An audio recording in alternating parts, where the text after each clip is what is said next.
This high spec vehicle you're selling is not high spec at all. Hello, and here is a perfect example of the conversion market and how you could be making a mistake, what you need to be looking out for. I went to a show recently and there was this spectacular van staring us in the face as we walked in there. My daughter absolutely loved it. The colour was standout, nice body kit on the outside, looking really, really good.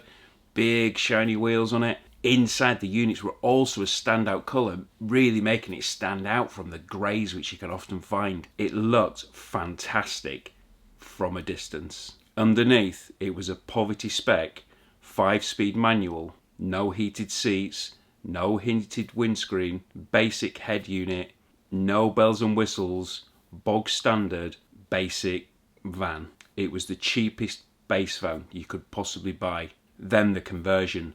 Basic electrics, a small leisure battery, non-visible brand fridge, planar heater but just the basic controller, cheap units, internal water container, a rock and roll bed with absolutely zero storage behind, no solar panel on the pop top, and the pop top didn't have a scenic canvas. And my totally unscientific tap test really sounded very tinny. Sound deadening seemed to be non-existent. Might have been some insulation in there, but didn't seem, from my unscientific test, to be very much. But my daughter absolutely loved it, and I even heard somebody as they were walking out saying, "That's my favourite van, that's the best one in here."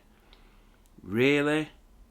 This van was over £60,000, and this kind of proves my point. Further away, there was another conversion company who also had camper vans. My daughter wasn't impressed. From the outside, didn't have the blingy colour from the outside, but it still had the body kit, it still had the big wheels, but it didn't catch your eye the same. And this van was the same price. They were the same year of manufacture, and also the mileage was within a few hundred miles of each other. This one was a Highline model.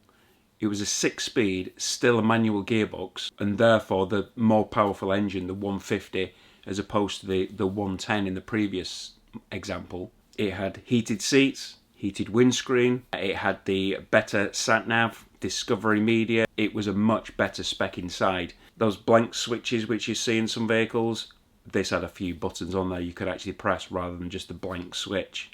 Internally, as far as the conversion was concerned, the fridge was a Dometic. I could see a Victron charger poking out from underneath, obviously highlighting that a quality component had been used in the electrical system. This one also had a planar heater, but it had the comfort controller, much better looking, much more modern, bit more money spent on it. The units were topped with a wooden countertop, which obviously had the hob and the sink in there as well. There was no water container to be seen because this actually had a tank underneath the vehicle, which could be seen because it had the filler flap on the outside, obviously a more expensive option. The bed in this one was a rib bed and obviously therefore had a lot more storage behind. It had the drop down so the storage can be separated and you can put all your luggage in there. The pop top was up on this one and I could see that it had the solar panel on the roof to obviously charge the leisure battery, and it had the scenic canvas so you can actually remove the canvas and have a completely open top vehicle. This van was a far better spec than the first one we'd seen.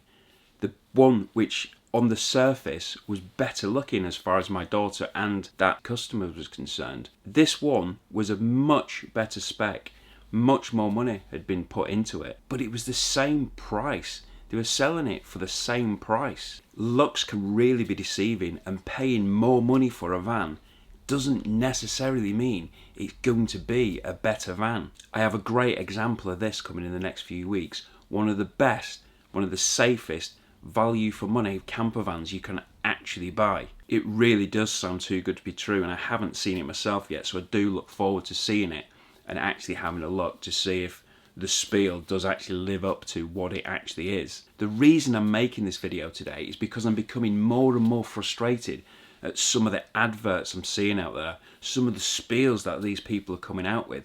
Top quality van, best conversion, ultimate van, high spec.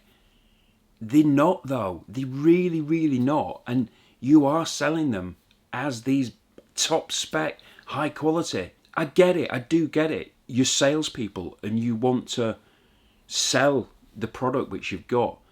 But I'm just wanting to educate people, to give them a few pointers as to what to look out for. That this high spec vehicle you're selling is not high spec at all. It never started out being high spec, and it won't be high spec with the components which you've put in there. When you're buying a camper van, there are a few things you need to consider.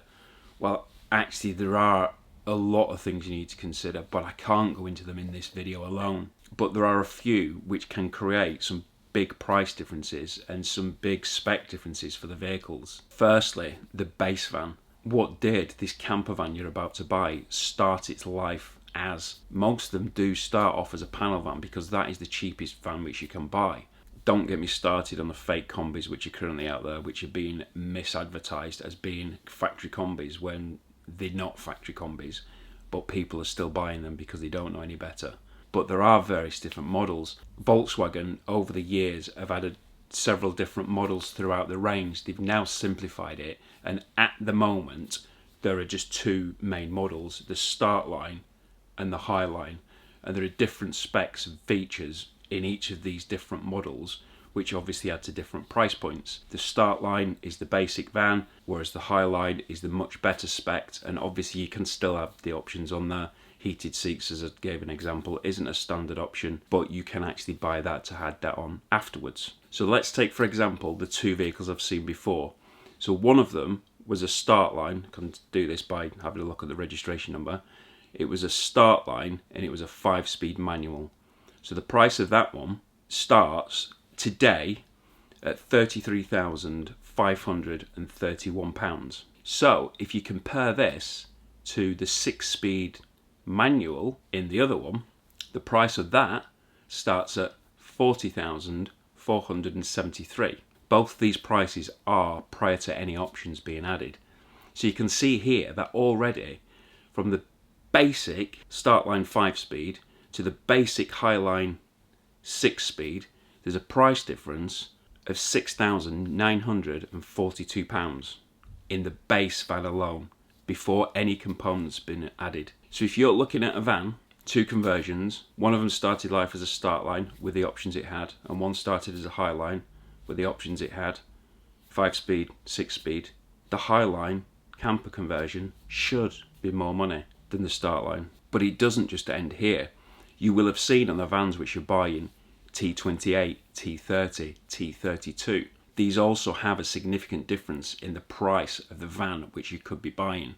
This will determine the payload, the actual carrying capacity which your vehicle will be able to carry of your goods, your belongings, your conversion from the original base van. The price difference in those base vehicles can be about 1,700 quid, I think it is, because the T28 is cheaper than the T32, and the T32 is actually only available in a minimum of a 6-speed manual gearbox or the 7-speed DSG, which again, if you're looking at a DSG, the price is going to be even more because it's a better spec. I have talked about this more in a previous video when I talk about are you potentially breaking the law, because I actually know that some people do for various different reasons in camper vans. So if you haven't seen that video, I do recommend you check it out to make sure that you are on the right side of the law. And the bed is another big factor, and again, this can land you on the wrong side of the law. If you've got a rock and roll bed with next to no luggage space between the back of the bed and the doors, where are you going to put your luggage? Well, you're going to have to put it in between the front seat and the passenger seats, obviously your rock and roll bed. But if it's not secure, you're driving around with an unsecure load, you're actually breaking the law. So you need to be thinking about these things. Where can you store your luggage? And how can you make it secure if you have got a rock and roll bed and you're having to put it in that compartment in the middle? So a rib bed is the alternative, which the good spec van had, and that does have a lot more storage behind those rear seats, and there's places you can store it. Now a rib bed is generally a lot more expensive. Prices do vary on these beds, and they are varying quite a lot at the moment as people have sales and new models come out and prices change. But you are looking at a better spec and a rib bed, £1,000 more, let's say. A rib bed is comfier, because over the years the safety of seats has changed, the contouring of the seats has changed. If you're on a rock and roll bed, if you're lying on where you would sit if you're actually driving in the vehicle, it isn't comfy as the completely flat surface of a rib bed, which is also designed to be completely flat and comfier. So the rib bed is the better choice, but you will see a lot of the cheap conversions, I'll just have a cheaper rock and roll bed in there. Now, I'm not saying you should get a rib bed, I'm just saying it is a better spec. I do know some people do prefer the rock and roll beds, and there are a few different variations of this now. Some of them can slide and move around and have better seats, but are they safety tested? And when I say safety tested, are they properly safety tested? Another big ticket item is the pop top itself, and this is a whole video in itself. There's so many different variations, so many different options, lots of different things for you to be looking out for. But if you want that nice scenic canvas which completely opens up, so you've got nothing once you've actually stood up and you've got the beautiful views, scenic views, hence it's called a scenic canvas. If the van which you're looking at doesn't have a scenic canvas, it costs you a lot of money to be having a scenic canvas put in there, and most people do recommend that you just actually replace the pop top, which are quite a few £1,000s, so you don't really want to be doing that. So when you're having a look, make sure it's got the feature that you want, and also the actual quality of the bed. Some bed in pop tops are boards. Not saying there's anything wrong with a board. I've slept on a pop top roof with a board and a duvet, and it was absolutely fine. But for a better spec one, you can have springs. So make sure that you know what the spec is, because if you're looking at 60 and 60, and this one's got this and that one's not got that, then that one is going to be a better vehicle. Those are the significant cost items, but there are actually a lot more. Now, the units, the kitchen units, are you looking at the mass manufactured cheap kitchen units? Or is the van got a nice bespoke with a nice work surface on it? And the fridge, hob and the sink, are they a good branded item?